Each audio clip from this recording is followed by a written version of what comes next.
বিশ্বকাপ ব্যর্থতায় কোচ ক্যাপ্টেনের জবাবদিহি চাওয়া হলেও কেন বাদ যাবে ক্রিকঅপস? প্রশ্ন সাবেক পরিচালক জামিলের। দেশের স্বার্থে সাকিব রিয়াদকে অবসরের আহ্বান। পরিকল্পনাহীনতার কারণেই বিশ্বকাপের মতো ইভেন্টে বারবার ব্যর্থ হয় বাংলাদেশ। আর সেই ব্যর্থতা ঢাকতে প্রতিবার তদন্ত আর জবাব চাওয়ার নাটক সাজান বোর্ড কর্তারা। কিন্তু দিন শেষে সেই একই তিমিরে রয়ে যায় লাল সবুজের ক্রিকেট। এভাবেই বাংলাদেশের বিশ্বকাপ পারফরমেন্সের ময়নাতদন্ত করলেন সাবেক পরিচালক খন্দকার জামিল উদ্দিন। বললেন, দেশের স্বার্থে এবার অন্তত মাঠের ক্রিকেটকে বিদায় বলা উচিত সাকিব রিয়াদের। বিশ্বকাপ আসে, বিশ্বকাপ যায়। দেশের মানুষের মুখে চুনকালি মাখিয়ে আশার বেলুন ফুটো করে ফিরে আসেন ক্রিকেটাররা। ফুঁসতে থাকা জনগণকে বোঝানোর জন্য বিসিবির পক্ষ থেকে চাওয়া হয় লোক দেখানো জবাবদিহি, মাঠে গড়ায় তদন্ত খেলা। কিন্তু দিন শেষে সবই আইওয়াশে পরিণত হয় বলে মন্তব্য বিসিবির সাবেক পরিচালক খন্দকার জামিল উদ্দিনের। অস্ট্রেলিয়া হারছে, আমরা হারলে অসুবিধা কি? এগুলি যখন খেলোয়াড়রা বুঝবে যে না, আমরা যাই পারফরমেন্স করি না কেন, দিন শেষে উইল বি ক্লিয়ার। আমরা আবারও সেই একই রকমভাবে ন্যাশনাল টিমে খেলবো, আবারও ফেল করব, আবারও আমাদেরকে একই রকম দায় মুক্তি দেওয়া হবে। আইসিসি ইভেন্টে বাংলাদেশের পারফরমেন্সের গ্রাফ নিম্নমুখী দীর্ঘদিন ধরে। এর জন্য যতটা দায় ক্রিকেটার এবং কোচিং স্টাফদের, তার সমান দায় ক্রিকেট অপারেশনসেরও। কিন্তু কখনোই এর জন্য জবাব দিতে হয় না অপসকে। 17 বছর পরেও কেন তা আমার বলতে হবে যে আমরা টি-20-তে ভালো না? এটা কি আমার ব্যর্থতা না? এটা কি যারা পরিচালনা করছেন তাদের ব্যর্থতা না? এই প্রশ্নগুলোর জবাবটা কে দিবে? দায় এড়াতে পারেন না সিনিয়র ক্রিকেটাররাও। শুধুমাত্র অতীত পারফরমেন্সের জেরে টিমে জায়গা ধরে না রেখে তাই তাদেরও সরে দাঁড়ানোর পরামর্শ সাবেক পরিচালকের। রিটায়ার না করলে বোর্ড থেকে মান্থলি বেতন পাবে, বোনাস পাবে, ম্যাচ ফি পাবে, অনেক কিছু পাবে। অর্থনৈতিক বিষয়টা এখানে জড়িত। যেহেতু তাদের বিকল্প তারা দেখছে, তাদেরও বিকল্প নাই, তারাও খেলাটা কন্টিনিউ করে যাচ্ছে। 11 বছর ধরে নাজমুল হাসান পাপনের বোর্ড নেতৃত্ব দিচ্ছে বাংলাদেশের ক্রিকেটকে। কিন্তু এই সময়কালে 11 জন ক্রিকেটারও বের হয়নি। হাইওয়েতে আপনি গাড়ি চালাচ্ছেন মনের সুখে গান শুনতে শুনতে,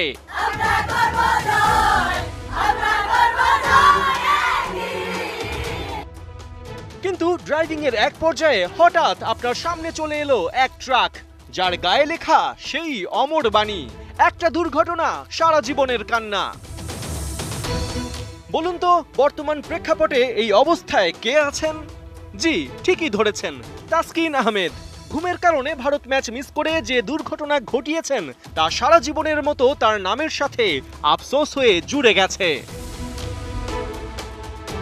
শ্রীলঙ্কায় এলপিএল খেলার ফাঁকে ম্যাথিউস, গুরবাজ, সাদাবদের সাথে গাড়ি ভ্রমণে বের হওয়া তাসকিনও বুঝি এটাই ভাবছেন, আহা সেদিন যদি টাইম মতো ওঠা যেত। অবচেতন মনে তাসকিনের এই ভুল নিয়ে সমালোচনা হতেই পারে, হয়েছেও। কিন্তু তাই বলে 10 বছরের ক্যারিয়ারে তাসকিনের শত ত্যাগ, অর্জন, উদযাপন, ইতিহাস অঙ্কন সবই কি ভুলে যাবে ক্রিকেট পাগল এই জাতি? ঠিক আছে, আমি চেষ্টা করব। বলার কিছু নাই, আমি ফিট হব, আমি আমার কাজ করে যাব। ছবিটা নিশ্চয়ই মনে আছে, 2019 বিশ্বকাপে দল থেকে বাদ পড়ে এভাবেই কান্নায় ভেঙে পড়েছিলেন তাসকিন। ফিট না থাকায় বিশ্বকাপ মিস করার এই দৃশ্য ক্রিকেটের প্রতি তার নিবেদনকেই ফুটিয়ে তোলে। যে বিশ্বকাপ খেলার জন্য তাসকিনের এই আবেগ, সেই তিনি সজ্ঞানে অনৈতিক কাজে বিশ্বকাপের ম্যাচ মিস করবেন, সেটা তো অবিশ্বাস্য। অথচ একটা পত্রিকা সেই কাজটাই করেছে, তাসকিনের চরিত্র হনন করে তাকে হেয় করার প্রয়াস চালিয়েছে। বাংলাদেশের ক্রিকেট ইতিহাসে তাসকিন অদম্য চেষ্টার এক প্রতীক। বারবার ইনজুরিতে পড়েছেন কিন্তু ভাঙেননি। তপ্ত রোদে বালির উপর দৌড়ে সব বাধাকে পেছনে ফেলে বীরের বেশে ফিরেছেন। যে ফিটনেস নিয়ে প্রশ্ন ছিল তাকেই বশে এনেছেন। ক্রিকেট বলার সেশন বালুর মধ্যে কষ্ট, ইনশাআল্লাহ একদিন এইসবে উপকৃত হবার লাগে। পেস ইউনিটের নেতা তো এমনিতেই তাসকিনকে বলা হয় না। আগুনের ওপর হেঁটে, অগ্নি পরীক্ষায়, দাঁতে দাঁত চেপে অধ্যাবসায়, এসব কিছুতেই তাসকিন নিজেকে বারবার ফিরিয়ে এনেছেন ক্রিকেটের 22 গজে। ইমপ্রুভমেন্টের শেষ নেই, তো ওয়ার্ল্ড ক্লাস লেভেল হতে হলে আরও কনসিস্টেন্ট থাকতে হলে আরও হার্ডওয়ার্ক সবসময় করে যেতে হবে। সাদা বলে তাসকিনকে ছাড়া বাংলাদেশের পেস ইউনিট এক প্রকার অসম্পূর্ণ। বাংলাদেশের অনেক ক্রিকেটারকে নিয়ে প্রায় কটাক্ষ করা হয় তাদের সব অর্জন নাকি ছোট দলের বিপক্ষে।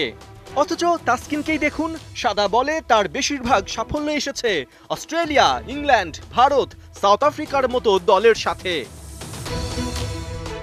2022-এ সেঞ্চুরিয়ানে দক্ষিণ আফ্রিকার বিপক্ষে তৃতীয় ওয়ানডেতে তাসকিনের সেই ম্যাচ জয়ী, ম্যাচ সেরা 5 উইকেট কখনোই ভোলার নয়। বিশ্বকাপে তাসকিনের ঘুমকাণ্ড ইস্যুতে যতটা না দায় তাসকিনের, খেলাযোগ জানতে পেরেছে গোটা বিষয়কে ঘোলাটে করার বড় দায় হেড কোচ চান্ডিকা হাথুরু সিংহের। প্লেয়ার ম্যানেজমেন্টে যিনি প্রতিনিয়ত এদেশের ক্রিকেটে গন্ডগোল পাকিয়েছেন, নিজ স্বার্থ কিংবা ভুল ঢাকতে আগে যেভাবে মাশরাফি, তামিম, রিয়াদ, সাকিবদের বিপদে ফেলেছেন, এবারও সেটাই করেছেন তাসকিনের সাথে। একজন প্লেয়ার কি করছে, দলের রুটিন ফলো করছে কিনা, এসব খবর তো একজন কোচেরই রাখার কথা। ভুল তো সবারই হয়, তাসকিনেরও হয়েছে, এজন্য তিনি ক্ষমাও চেয়েছেন। এখন সামনে তাকাবার পালা। চলতি বছর পাকিস্তান, ভারত, ওয়েস্ট ইন্ডিজের মতো কঠিন প্রতিপক্ষ অপেক্ষায় বাংলাদেশের। সেখানে বিতর্কে খেই হারানো তাসকিন নয়, অদম্য তাসকিনকেই বেশি প্রয়োজন টাইগারদের। আমেরিকান ফুটবল কোচ ভিন্স লম্বার্দি বলেছিলেন, football is not just a game, its way of life. এই যে লিওনেল মেসি, যার পায়ে হরদম বিশ্ব রেকর্ড গড়ে, সেই তিনি টাইব্রেকারে শট মিস করলেন। গ্যালারি থেকে ড্রয়িং রুম, বরফ শীতল নিস্তব্ধতা নেমে এলো সবখানে। মেসি মিস করলেন, আজকে তবে হেরে গেলেন। চরম অবিশ্বাসী যে জন, তার মনেও আসবে না এই প্রশ্ন, কারণ এই দলটার নাম আর্জেন্টিনা। তারা নিজের জন্য নয়, খেলেন মেসির জন্য। আরও একবার এমি মার্তিনেজ ফিরিয়ে আনলেন বিশ্বকাপ ফাইনালে টাইব্রেকারের সেই শ্বাসরুদ্ধকর মুহূর্তটা। তার মনে তখন সেই বেদবাক্য, মেসির জন্য জীবন দিতে পারি। ব্যাস, ইকুয়েডরের পরপর 2টি শট আটকে দিলেন আর্জেন্টাইন বাজ পাখি। বাকি কাজটা সামলে নিলেন আলভারেজ, ম্যাকঅ্যালস্টার, মন্তিয়ালরা। টাইব্রেকারে ইকুয়েডরকে 4-2 গোলে হারিয়ে সেমিফাইনালে ডিফেন্ডিং চ্যাম্পিয়নরা। ম্যাচের শুরুতে অবশ্য দু দলই ছিল সমানে সমান। 7 মিনিটের মধ্যে এগিয়ে যাওয়ার সুযোগ পেয়ে যায় ইকুয়েডর। গোল না পেলেও আর্জেন্টিনার ঘরে চাপ বাড়াতে থাকে প্রতিশোধের মিশনে থাকা দলটা। মিনিট 10 পর ব্রেক থ্রুর বড় সুযোগ পান এনজো ফার্নান্দেজ, তবে কাজে লাগাতে পারেননি। অবশেষে প্রথমার্ধে ডেডলক ভাঙে আলবিসেলেস্তারা। মেসির লাকি টাচ, কর্নার থেকে বল পেয়ে লিসান্দ্রো মার্তিনেজের হেড। লিড নেয় বর্তমান চ্যাম্পিয়নরা। বিরতির পর আক্রমণের ধার বাড়ায় দুদল। ডিপলের ভুলে পেনাল্টি পেয়ে বসে ইকুয়েডর, কিন্তু হায়, ডান পায়ে বাম পাশের পোস্টে কিক করে বসলেন ভ্যালেন্সিয়া, হতে পারলেন না ইকুলাইজার। অবশেষে কোপা আমেরিকায় সবচেয়ে বেশি মিনিট খেলার রেকর্ড গড়া লিওনেল মেসি নিলেন শট, তবে কাজ হয়নি। মেসি গোল না পেলেও নিশ্চিত জয়ের পথে আর্জেন্টিনা, অতিরিক্ত সময়ও শেষের পথে। ঠিক তখনই ইকুয়েডরের ত্রাণকর্তা হলেন কেভিন রদ্রিগেজ। ম্যাচ গড়ায় 1-1 ড্র নিয়ে টাইব্রেকারে। টাইব্রেকার টাইটেলের গল্পে একজনই নায়ক, এমি মার্তিনেজ। কোনো অঘটন ছাড়াই দলকে নিয়ে গেলেন সেরা 4-এ। আর্জেন্টিনার এই জয় আরও একবার প্রমাণ করে গেল, football is a game of inches.